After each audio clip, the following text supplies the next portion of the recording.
Bismillahirrahmanirrahim. Hayırlı akşamlar arkadaşlar. Evet, bugün kaldığımız yerden geçen hafta bablardan infial babını görmüş idik ve bir metin çözmüş idik. Yine bu hafta bir metin çözeceğiz. Sonrasında bir bab görüp inşallah dersimizi tamamlamış olacağız. Kısa zaman aralığında bir metin paylaşmış oldum ama sağ olsun iki arkadaşımız yazmışlar, göndermişler. Ben yazarım, buradan siz takip edersiniz diye düşünüyordum ama metinlerin gelmesi güzel oldu. Hasreten teşekkür ediyorum arkadaşlara. Sizlerin de yazılarınızın gelmesini beklediğimizi tekrar hatırlatmış olayım. Çünkü bu işler yazdıkça, pratik yaptıkça daha da ileriye gidecek işlerdir inşallah. Evet arkadaşlar, bir metin paylaşmıştık. Bilmek yetmez diye. Eğer yazabildiyseniz yazdıklarınızdan takip edebilirsiniz. Değilse mümkünse bir kalem ve kağıt yanınıza alırsanız bu da bir taraftan hem gözlemlemek hem de diğer taraftan kendi pratiğinizi basit de olsa yapıyor olmak anlamına gelir ve bu gerçekten çok kıymetlidir. Bunun için bunu tavsiye etmiş olayım tekrar. Çünkü derdimiz burada gerçekten bu işi yapar hale gelmek. Hangi iş olursa olsun işin öznesi siz olmazsanız bu işi yapmak, kotarmak kolay bir konu değil. Hatta mümkün değil. Onun için burada ben sizinle sadece bir ders arkadaşı, yardımcı olarak bulunuyorum. Asıl siz önünüzdeki kağıt kalemle bunu yapar duruma gelmiş olmanız gerçekten çok kıymetli ve ehemmiyetli. Önemine binaen her hafta bunu hatırlatıyorum. Hakkınızı helal edin deyip inşallah başlamış olalım. Evet. Metnimiz Bilmek Yetmez isimli bir metin idi arkadaşlar. Şöyle biraz daha büyüterek yapalım. Dediğim gibi iki arkadaşımız çalışmışlar, göndermişler. Şimdi biz de onların metinleri üzerinden tahsih yaparak konumuza devam edelim. Hem de çözmüş ve varsa yanlışlar ki her gün daha da iyiye gidiyor metinler. Onu da söylemiş olalım yazan arkadaşlar için. Onları tahsiye etmiş. Bazı konuları da hep beraber tekrar hatırlamış olalım. Evet, bilmek yetmez. Burada herhangi bir imla cihetiyle sıkıntı yok arkadaşlar. Şunu da tekrar altını çizelim. Artık yazmaya başladıktan sonra basit pratiklerle nasıl birleşeceğini harflerin, istifin nasıl yapılacağını öğrenebiliriz. Bununla alakalı bazı çalışmalar, o çalışmaları takip edebilirsiniz. Gerek video anlamında çalışmalar var. Osmanlıca.eğitim.com üzerinde bunları bulabilirsiniz. Yahut bu tarzda bizim hattımızı geliştirmeye yarayacak kitapçıklar da var. Hüsnü Hat kitapçıkları. Onlar üzerinden de geçebilirsiniz. Bunlar da gerçekten faydalı olacak taraflar. Çünkü imla olmazsa olmazı ama daha önce de söylediğim gibi tekrar hatırlatmış olayım. Bu harflerin birleşmesi etmesi de işin imlanın bir boyutu, diğer taraftan da daha rahat ve estetik görünmesine, o zevki kazanmaya vesile olan kısmı. Evet. Bilmek yetmez. Yaşadığımız, evet yaşadığımız herhangi bir problemimiz yok.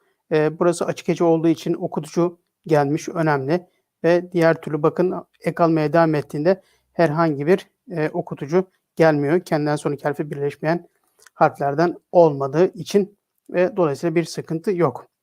Asır kelimesi Arapça bir kelime olmak hasebiyle A sesini veren elif üzerine met gibi herhangi bir şey yok biliyorsunuz. Gördüğünüz gibi burada da doğru yazılmış. Ayın, sat ve ra harfleri. Evet, şu şekilde mesela hani aynı satıra oturmasıyla alakalı kısımda biraz daha bizi rahatlatabilir. Evet, aynı asır. Sadece kelimesi arkadaşlar.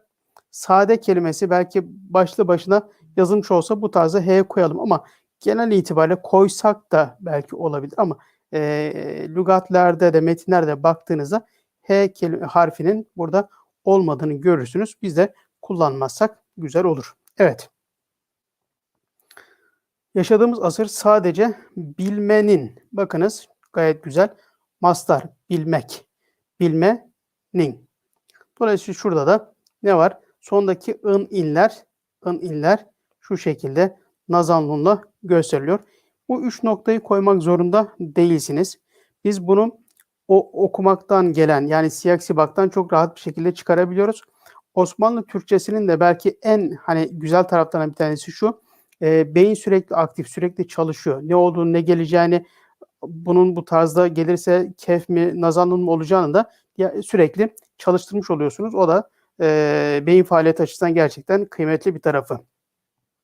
Evet, bilmenin. Bakın burada herhangi bir problemimiz yok. Yetmediği. Evet. Burada da bir problem yok. Şöyle sadece bir kural var. Onu hatırlatmak adına söyleyeceğim. Yetmediği, burada olumsuzlarda şu tarzda mimden sonraki h'yi terk edebilirsiniz.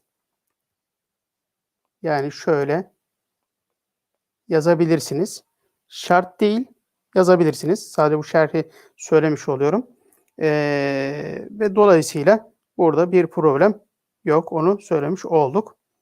Bir asır aynı şekilde haline. Evet, halde Arapça bir kelime ve ek almaya devam etti. Bakınız, hatırlamak babından önemli bu. Sürekli hata yapılan yerlerden bir tanesi idi. Ha, li. Ek almaya devam ediyor. Nun geldi. Yani o kaynaştırma için ve e. Şimdi burada ek almaya devam etti. Şu sondaki y ne yapıyordu? Şu şekilde metinde de yazıldığı gibi bakınız. Haline burada düşüyordu.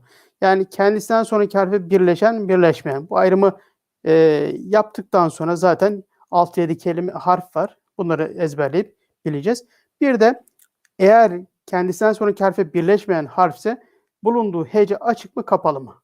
Sessizden bitiyor, sessizden bitiyor. Bunu bildikten sonra buralarda herhangi bir hata yapma. Yani öyle bir şey yok. Hata yapmazsınız. Konuyu çözmüş olursunuz. Evet. Asır haline gelmiştir. Gayet güzel bakın. Kefle lam geldiğinde bu şekilde birleşme usulü de burada gösterilmiş, gelmiştir. İnsan, evet, burada bir problemimiz yok. Sadece şunu yaparken şurada bir nun var ya, şurada şu dişi göstermek faydalı olur. Evet, insan. Burada da belki o hızdan dolayı tam çıkamamış. Evet, bunu göstermiş olduk. İnsan, bilme. Evet, insan, bilme, mastar, gayet güzel. Konusunda, evet, konusunda, gayet güzel. Bilgiye, biz arkadaşlar şuradaki Osmanlı Türkçesinde G sesleri Farsça belki olanlarda da dahil aslında gül mesela işte daha önce de bahsettik kel bunlarla karışmaması cihetiyle belki gösterebiliriz diye. El yazısında lügatlarda bunu görürsünüz. Farsça olan kelimelerde çift çizgiyle görürsünüz ama diğer türlü biz mesela şu kelimenin içerisinde G sesini tek çizgiyle göstermek daha doğru olur. Bilgi. Bakınız şu tarzda yazabiliriz. Tek çizgiyle. Bu da aklınızda olsun. Bilgiye ulaşma bir problem. Bakınız burada da yok. Konusunda zaten az önce geçti. Burada da problem yok. Öylesine. Evet. Burada da bir problemimiz yok.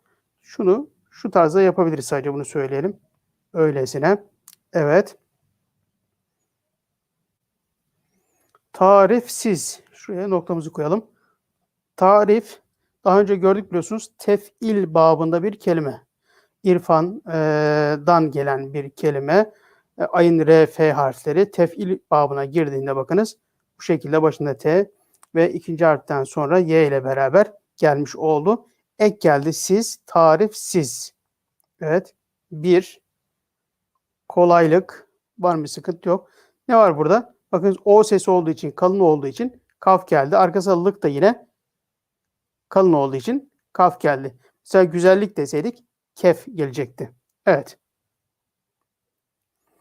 Ve hayra. Evet, burada da herhangi bir problem yok. Gayet güzel. Hayır kelimesi de Arapça bir kelime olmak hasebiyle bu şekilde yazılıyor ve sonunda H harfi de konulmuş. Kavuşmuştur. Kavuşmuştur ki. Gayet güzel. Şurada şu uzun olmuş şuradaki ki'nin çizgisi. Şu şekilde daha şöyle yapabiliriz. Evet. Kavuşmuştur ki artık şuraya bir R koyalım. Artık evet burada bir sıkıntı yok. Bazen y'li gelir t'den sonra bazen klişe görüldüğünde daha çok böyle gelir ama y olursa şaşırmayın okurken. Yani siz koyduğunuzda hata olmaz.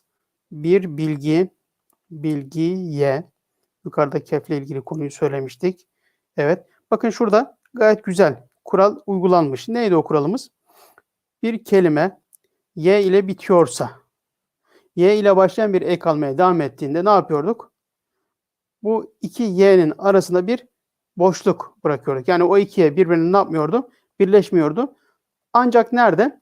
Fiil eklerinde mesela yor eki gelseydi geliyor derken orada bunu koyabilirdik. Veya y ile biten için de aynısı olacaktı. Ama şu tarzda isimlerde ek almaya devam ettiğinde bakın y ile biten bir kelime y ile ek almaya devam ettiğinde şu iki y birbirine birleşmiyor. Bu da görmüş hatırlamış olalım. Sahip bakınız ismi fail değil mi? Evet. Sahip. Elif, H, B. Buradaki tabii hangi harfler olacağı meselesi. Biraz da bu kelimeyi tanımak, bilmek. Ya gözle göreceksiniz ya bunun artık göre göre iyice alışmış olmak, lügattan bakarak veya metinden okuyarak o bilgiye sahip olmaklıkla alakalı bir konu. Hep hatırlattığımız bir şey var. Arapça kelimelerde hangi harflerden oluştuğunu kestirebilmenin ben kendimde kullandığım için veya bende oturmasında fayda sağlayan taraf şu oldu. Bazı pratik bilgiler haricinde işte hani iki sesli Türkçe'de yan yana gelmez, şu şöyle olmaz, böyle olmaz gibi meseleler var ya. Onu bir tarafa koyduğumuzda Arapça kelimeleri gördüğümüzde veya muhatap olduğumuzda özellikle tecvid çalışanlar için Kur'an-ı Kerim'deki harfleri hani çıkarmaya çalışma ile alakalı konu. Burada sahip derken o şeyi konuşurken değil de hatırlarken o mahreciyle beraber hatırlayabilirsiniz. Çalışmışsanız, onu biliyorsanız o mesela kalıcı olan bir husus olabiliyor. Onu da tekrar burada söylemiş olayım. Evet. Sahip olmanın yine bu da geçmişti. Evet. Neredeyse. Evet. Şimdi burada ne var? Hata olarak şu ana kadar gelen şurada bir H olması gerekiyor. Mesela kelime ne? Nerede? Nerede veya nerede diyelim. Nerede? Aslında bu neyle birleşiyor? İse. İse, imiş, idi, ile gibi bu tamamlayıcı kelimeler arkadaşlar birleşirken yani nerede ise dediğimizde problem yok ama neredeyse dediğimizde ne yapıyorduk? Ne yapıyorduk? Buradaki bakınız tam göstermedi. Evet. Nerede ise derken artık buradaki elif kalkıyor. Şu şekilde y'sin ve h geliyor. Dolayısıyla buradaki şu birleşmiş hali bu tarzda ve biz de burada ne yapacağız? Bir tane h eksik. Onu koymuş olacağız. Evet. Neredeyse hiç evet bir seçkinlik. Seçkinlik. Var mı bir problem? Herhangi bir problem gözükmüyor. Ve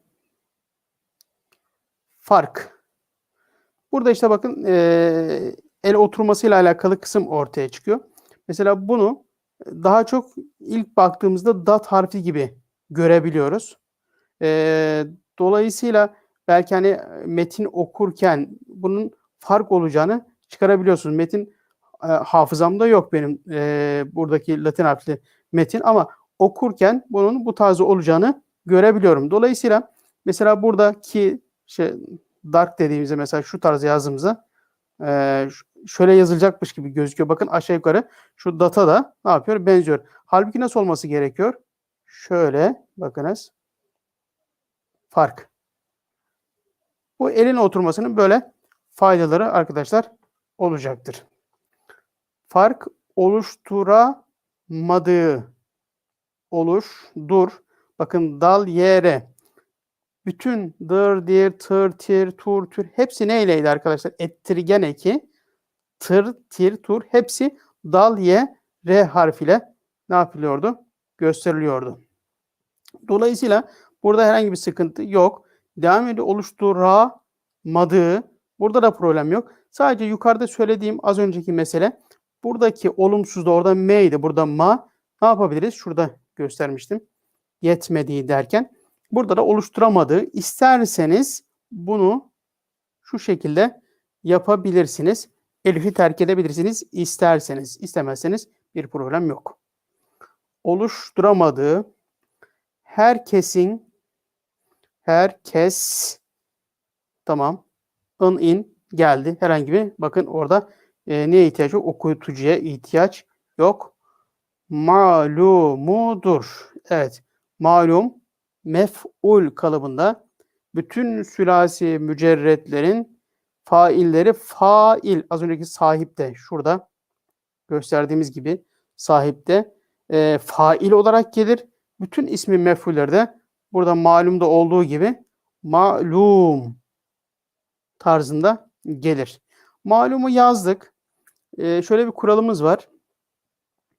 Arapça kelimeler veya Farsça kelimeler kökünü muhafaza eder. Üzerine ek ilave edersiniz. Dolayısıyla burada malumudur. Arkasına ne yaptı? Geldi. Herhangi bir şeye gerek yok. Sadece eki ekledik ve kelimeyi bu şekilde tamamlamış olduk. Bundan, bu, dendan, şuradaki nun kaynaştırma. O ses burada olduğu için ne yapıyoruz? Koyuyoruz. Yani okutucu olarak gelenlerin terk edilebilir, edilemez veya gelmeli, gelmemeli kısmı ayrıdır. Ama ses varsa, mesela bundan dediğimizde orada o ses ne sesi olduğu için o ne kaynaştırma da olsa ne yapacak? Oraya mutlaka gelecek. Böyle, bundan böyle. Bilgiye, evet bilgiye 3. kez geçiyor. Şuradaki çizgiyi söylemiştik. Tekrar hatırlattık ve bilme, ye. Bakınız mastardaki şuradaki h okutucu olduğu için, mastar olduğunu gösteren h olduğu için ek almaya devam ettiğinde o h ne yapmaz? Ne düşer ne de birleşir. Evet. Dair olan. Bakın dair kelimesi nedir? Faildir yine. Dair. Evet. Devir kelimesi belki ama ne yapıyor? Birbirine dönüşebiliyordu vav, ye, elif harfleri. Bu biraz daha sonraki konular içerisinde geliyor. Ama fail şeklinde bu tarzda yazılır. Daire de yine buradandır. O da aynı şekilde yazılır. Sonra bir h koyarsanız daire olur. Olan yetkinlikler. Bakınız problem yok. Yetkinlikler. Şurada kefle lam geldiğinde birleşme hali de güzel gösterilmiş. Yani keften sonra mesela şöyle kef geliyor veya keften sonra lam geliyor. Buralarda arkadaşlar ne yapabiliyorduk? Şu şekilde yapabiliyorduk. Bunu da hatırlamış olalım. Yazmanın hani hususiyetiyle alakalı bir konu. Bu da önemli. Yetkinlikler. Eklemek. Eklemek. Bir problem yok. Ve nasıl? Evet bu şekilde yazılıyor. Şurada bakın arkadaşlar. Nasıl derken şuradaki hangi harf diye sorduğumuzda bunun ha mı sat harfi mi olduğunu nasıl ayıracağız? Sat harfinde ne vardı? Bakın ha harfi şu şekilde gelirken sat harfi şu şekilde bir diş daha olarak gelir. Dolayısıyla nasıl dediğimizde ne yapıyoruz? Nasıl. Şuradaki dişi bakın şuradaki dişi gösteriyoruz. Ta ki ne yapmasın? H harfiyle karışmasın. Evet. Onun için şurada küçük bir diş olacağını hatırlatmış olalım. Nasıl ile, evet, nasıl ile ilgili, evet, burada da problem yok. Kısmı, evet, burada sadece kaf harfimiz biraz şey kalmış. Şöyle kaf harfimizi biraz daha net göstereceğiz. Kısmı, teferruat, evet, tefaul babı, tefaul. İstersen şuraya bir tane şöyle şedde koyalım. Şartta değil. Teferruat. Şuradaki elif ta sonra gelecek bunlar. Çoğul ifade eder. L geldi ekimiz. Problem yok. Bir şekilde. Şekilde. Evet. Burada da problem yok. Şekil yine Arapça bir kelime. Şekil. Bakınız biz ne yapıyoruz? Mesela ilim diyoruz. Ama sülasi mücerretlerde hep neydi? 3 harfli değil mi? İlm. Orada bir Y yok. Ayn, lam, mim var. Fikir diyoruz mesela. F, K, R. Fikir. Aslında orada bir İ yok. Fakat biz Türkçe söyleyiş açısından bize daha böyle kolay geliyor. Ama yazarken orada asla Y olmayacak. Mesela burada da şekil diyoruz ama şekil. Bunu farklı ifade ettiğimizde aslında o kayboluyor ortadan. Mesela nedir? Şeklen dediğimizde şekilen demiyoruz. Mesela benim bir fikrim var dediğimizde benim bir fikrim var demiyoruz gibi. Evet. Burada hani zorlandığınız yerlerde bu tarzdaki şeyleri de hatırlayabilirsiniz. Belki Türkçedeki bazı ses düşmesiyle karışabilir ama hani onlarla karıştığını varsaysanız bile %80 en azından doğru bir neticeye ulaşabilirsiniz. Şekilde bu süreç sürece. Evet, bakınız arkasına direkt ek gelmiş oldu. Dahil yine fail kalıbında. Dahil. Evet. Duhleden giren değil mi? O sürecin içerisine. Etmek. Dahil etmek. Evet. İcap. Bakınız bu da if'al. Vecibe. Şu ye'nin olduğu yerde vücub, vecibe, ye, vav var aslında ama elif ve harekesi esreli geldiği için icap yani y'ye dönüşüyor ve bu şekilde ivcap demiyoruz da icap şeklinde ne yapıyoruz? Okuyoruz ve bu şekilde yazıyoruz. Etmektedir. Etmektedir. Bakınız bazı kelimelerin ilk hecelerindeki e sesleri y ile gösterilir. Bu kural burada net bir şekilde gösterilmiş. Etmek. Etmektedir. Çünkü evet. Çünkü diye ifade ediyoruz bugün ama yazılışı böyle. Normalde telaffuzda çünkü bilmekten güzel, herhangi bir problem yok. Ve bilgiden bakınız burada da bir problem yok. Sadece şunu tekrar hani yukarıdan birkaç defa böyle geçiyor. Aklımıza kalsın diye çizdim. Bilgiden murat. Bakınız bu da yine Arapça bir kelime. Murat. Evet. Daha iyi. Gayet güzel. Bir şey. Evet. Daha iyi bir şey. Bakınız burada iyi derken eskiler eyi diyorlar. Eyi. Yani burada 3-4 tane y arka arkaya zaten gelmiyor. Biz onu kısaltarak belki gösteriyoruz ama söyleyiş şekli de hatta eyi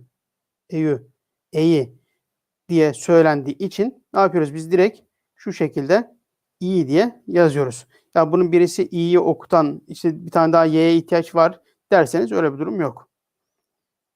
Yapabilmek. Şöyle y yapalım. Yapabilmek. Yapmaktan abil. Bakınız. Sonra master. Dolayısıyla yapabilmek. Sadece kök ve eki birleştirdiğinizde konu bitiyor. Herhangi hiç farklı bir şeye girmeye bakın burada gerek yok.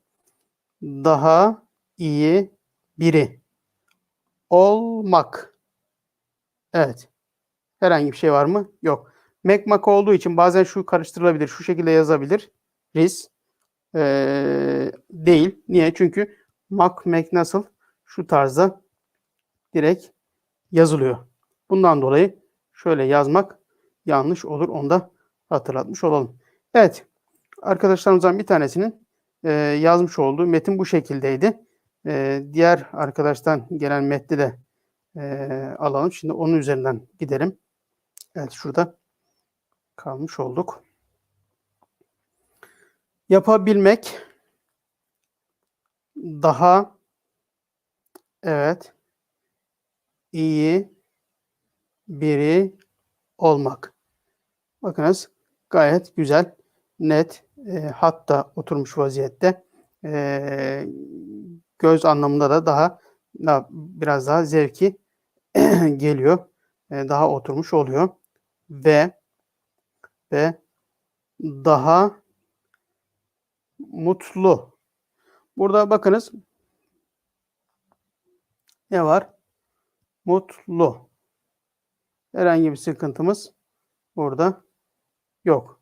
Ama mutlu TL'de zannediyorum yazılıyor. Yanlış hatırlamıyorsam. Dolayısıyla buradaki o cezimli hallerinde var bazen hani işte patlıcan gibi, not gibi bazı kelimelerde tı da tercih edebiliyor. Ama biz bunu mesela mutlu bu tarzda yazmamız daha uygun olur. Mevtli okunabilir derseniz olabilir. Yani kelimeler birbirine benzer. Çok sıkıntı yok. Evet. Mutlu ve huzur. Bakınız Arapça bir kelime. Huzurlu. Fuul kalıbında sülasi mücerretten sonuna ek geldi. Ve bu şekilde dat harfiyle yine yazıyor. Yine burada bakınız arkadaşımız dat harfini belli eden o dişi burada fark edebiliyorsunuz zannederim. Bakın şurada bir diş var. Bu önemli. H harfiyle karışmaması açısından. Evet. Huzurlu olabilmektir. Bakınız gayet heceler ortada. Gelmesi gereken okutucular net ve her birisi yerli yerine konulmuş. Olmaktan abil, mastar ve isim eki dir olabilmektir. Bitti. Oysa şurada y'nin hemen şeyini koyalım. Noktasını koyalım. Bakın yine yukarıda geçtiği gibi o ise değil mi? Elif düştü. Oysa. Burada ya öyleyse manasına da herhalde geliyor burada. Oysa bilgi, bakınız burada tek çizgi gelmiş. Kastettiğim bu. Bu şekilde daha net ve güzel oluyor. Ve Osmanlı Türkçesinde hani hep hız vesaire deriz ya, hızdan dolayı noktaları terk edildiği yerler var. İşte şunlar var, bunlar var. Hatta birleşmeyen harflerin birleştiği yerler falan, hat böyle biraz daha farklı hatlar kullanıldıkça bunlar yapıla gelmiş. Hız bunun içerisinde var ama bu imla cihetiyle de böyle oturmuş ve kabul edilmiş. Evet. Bugün evet gayet güzel. İnsana tüm, bakınız tüm, burada bir şey kaçırmışız. Bunlar. Hemen tahlilini yapalım. Kelime ne? Bu. Çoğul. Şurada bir tane kaynaştırma geldi. N harfi geldi. Birleştiriyoruz. Bunlar.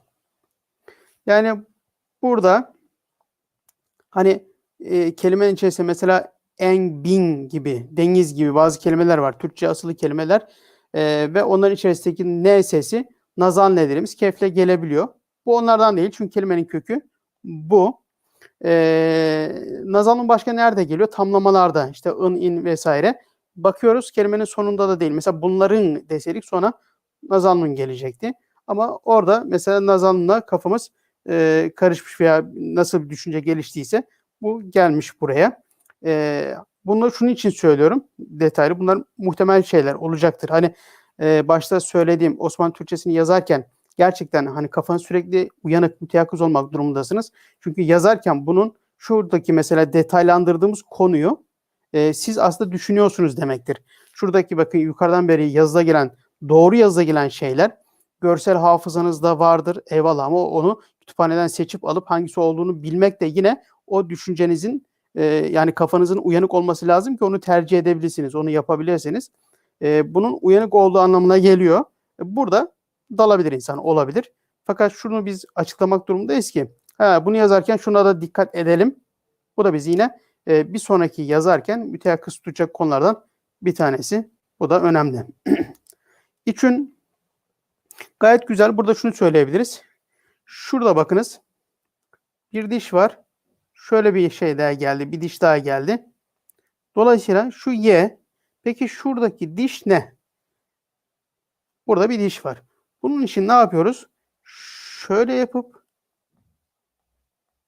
şurada zaten Y'nin dişi, şuradaki ilk baştaki Y'nin dişi ve ondan sonra da Ç geliyor. Dolayısıyla bunu yazarken şu şekilde şöyle bakın şu Y, şu Ç yapıyoruz. Bu da aklınızda olsun. Gerekli ve güzel. Gerekli ve bakınız motivasyon. Gayet güzel. Şimdi dilimize Arapçadan da değil, Farsçadan değil, Batı'dan gelen bir kelime. Burada yazarken Batı'dan gelen veya farklı dillerden gelen kelimeler Arapça, Farsça haricindeki onların çünkü kendine ait kuralları var.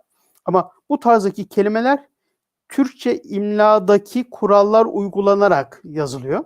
Ve ne yapıyoruz? Hangi sesler varsa bunu yaparken yalnız mesela biz motivasyon bugün Türkçe'de de kullanır hale geldiğimiz bir kelime ve Türkçe telaffuzda artık Türkçe bir kelimeymiş gibi rahat kullandığımız kelimelerden bir tanesi.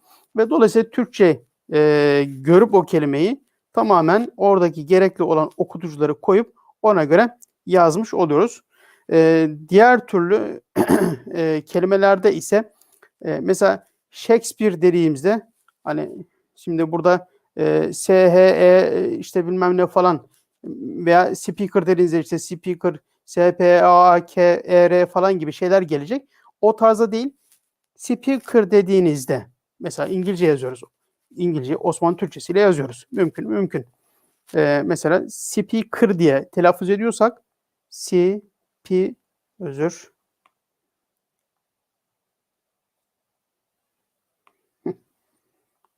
direniyor yazmak için.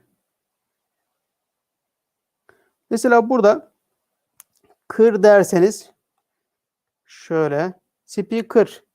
Bu tarzda nasıl telaffuz ediyorsanız öyle yazabilirsiniz. Yoksa bunu tutup da işte şöyle bunu benzetmeye çalışmak o biraz sıkıntılı bir şey. Yapmakta zor. Dolayısıyla nasıl telaffuz ediyorsak, speaker diyorsak, biz mesela speaker dedik ama aslında biz speaker demiyoruz buna. Ne diyoruz bugün? Speaker diyoruz. Dolayısıyla ne yapıyoruz? Bakınız. Evet. Şu şekilde telaffuz ettiğimiz tarzda yazıyoruz. Dolayısıyla motivasyon. Sadece şurada kalın S sesi var. Biz batıdan gelen kelimelerin kendi bir akustiği var. İşte biraz daha ince vesaire gibi bir tablosu var. Burada motivasyon. Aslında bunu kalın yapmamız daha uygun olur mu? Daha uygun olur gibi gözüküyor. Ama S'de bırakırsak burada bir sıkıntı var mı? Bir sıkıntı yok. Evet. Zaten buradaki gerekli kalınlıkları şuralar vermiş oldum. Artık şu y'nin evet şurayla beraber herhalde şurası. Artık burada y ile de gösterebilirsiniz. Y olmadan da yukarıda bahsettiğimiz gibi klişe hale gelmiştir diye bu tarzda kullanabilirsiniz. Herhangi bir bilgiden. Bakınız burada bir sıkıntı yok. Değil. Şu lam şöyle kendisini göstermesinde fayda var. Değil. Çok. Seçkin. Evet bakınız. Burada da gayet güzel harfler ne varsa gelmiş oldu. Nitelikli. Evet burada görebiliyor musunuz? Şu tarzda. Evet. Biraz silikte kalmış. Yani şöyle nite nitelikli. Evet. Aşağıda da aynısı yazıyor. Biraz silik kalmışlığından dolayı ben tekrar yazmış oldum. Yoksa imla cihetiyle doğru. Evet. Nitelikli ve etkin. Etkin. Evet. Bugün böyle bir kelime kullanılıyor. Telaffuz ettiğiniz şekilde ne yapıyorsunuz? Yazabiliyorsunuz. Bir bilgiden, evet, ve bakınız güzel nazanla yazıldı. Mühim mi? Mühim mi? Mühim nedir? Burada aslında iki tane mim var gibi. Biz mühim derken oradaki mimi kullanmıyoruz. Ama orada var olduğunu bilelim. Ehemmiyet derken mesela o isterseniz chat'te koyabilirsiniz. Buraya da koyabilirsiniz ama koymuyoruz. Ne olduğunu yalnız bilmemiz gerekiyor. Mesela ihtimam dediğinizde o mim açığa çıkar. Ehemmiyet derken belki chat'te koymazsınız ama ihtimam dediğinizde araya o ikinci mimden sonra yani sonra ikinci harften önce bir elif geleceği için o ikisini ayrıştırır ve oradaki mim açığa çıkar. Evet. En mühimi o bilgi ile ilgili, evet, nasıl, evet, burada bir sıkıntı yok. Nasıl kısmının, bakınız, kısım, ondan sonra y gelmedi. Niye? Almaya devam etti. O y düşüyor. Kısmının, gayet güzel. Vuzuha. Bakınız vuzuh diyoruz. Aslında biz tabii z sesi bugün bizde bugün kullandığımız Türkçe'de tek z sesi var. Ama biz bunu Arapça kelimeler karşımıza çıktığında ne yapıyoruz? Z var, bu var, z var. Bir de dat harfinin z veya d sesiyle okunduğu yerlerde var. Değil mi? Mesela vuzuh dediğimizde z sesiyle okuyoruz. Ziya dediğimizde o da yine datla yazıyor. Z sesiyle okuyoruz ama dalalet dediğimizde mesela D sesiyle okuyoruz. Dat harfinin böyle bir okunuş hali var. Bugün Türkçe'de kullandığımız şekliyle. Dolayısıyla vuzuh kelimesi bakınız neyle?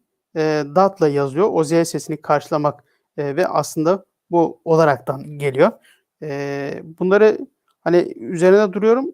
Zihnimize bu haliyle yerleştirilmesi. Çünkü bu tarzda yerleşirse bunların karşılıklarını bulmak, daha doğrusu yazarken bunları kolay yazabilmemize vesile olur.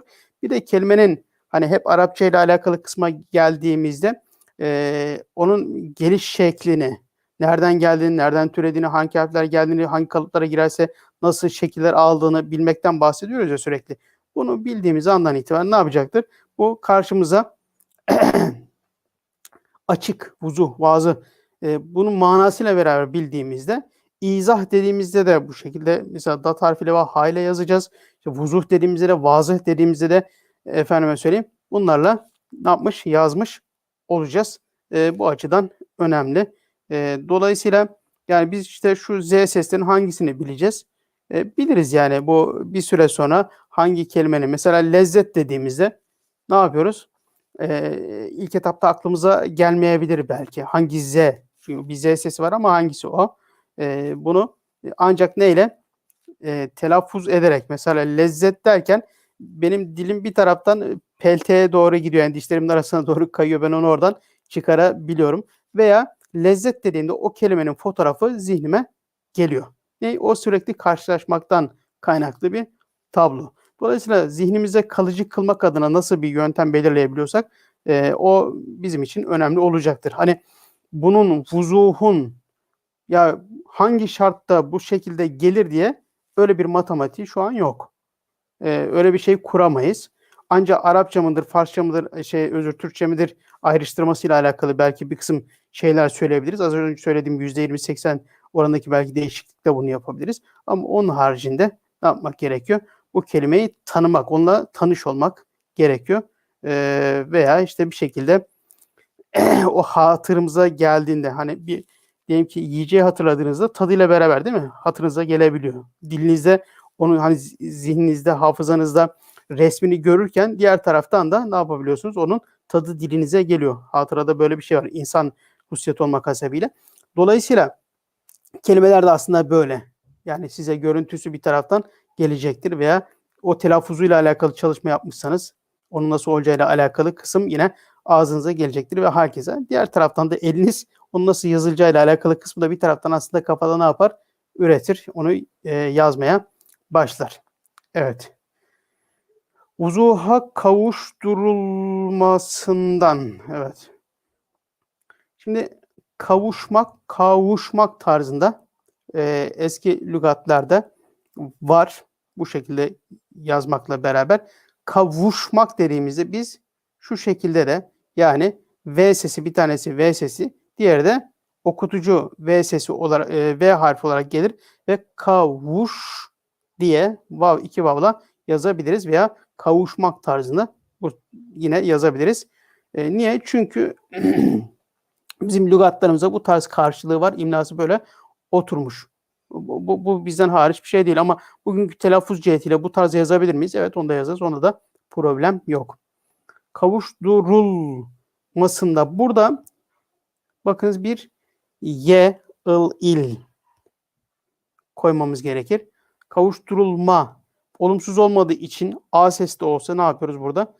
H sesiyle gösteriyoruz.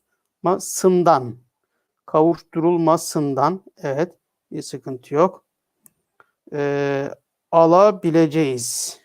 Evet, vuzuha kavuşturulmasından alabileceğiz. Burada evet, bakınız gözüküyor mu bilmiyorum. Alabileceğiz. Bir sıkıntı yok. Elif'in üzerine met var. A bilmek için lamdan sonra elif ve bile burada H okutucuyla beraber gelmiş. Çünkü bu da ecek acak. Yani ecekte H ile beraber ceyiz veya cek geliyor. Diğerinde A ile beraber acak dediğimizde de şu H'nin yerinde ne yapacaktı? Elif olacak. Kef'in yerinde de kaf olacak idi.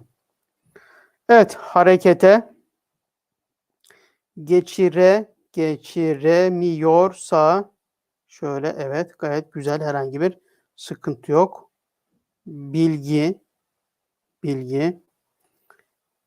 edinmenin evet edinmenin kelimenin kökü edinmek olduğu için okutucuları kullanıyoruz. İlk hecedeki E sesi Y ile gösterilen kelimelerden bir tanesi etmek, edinmek vesaire. Bu tarzda göstermiş olduk. Okutucu mastarla beraber burada H diğerine birleşmiyor veya terk edilmiyor. Edinmenin bu tarzda yazmış olduk.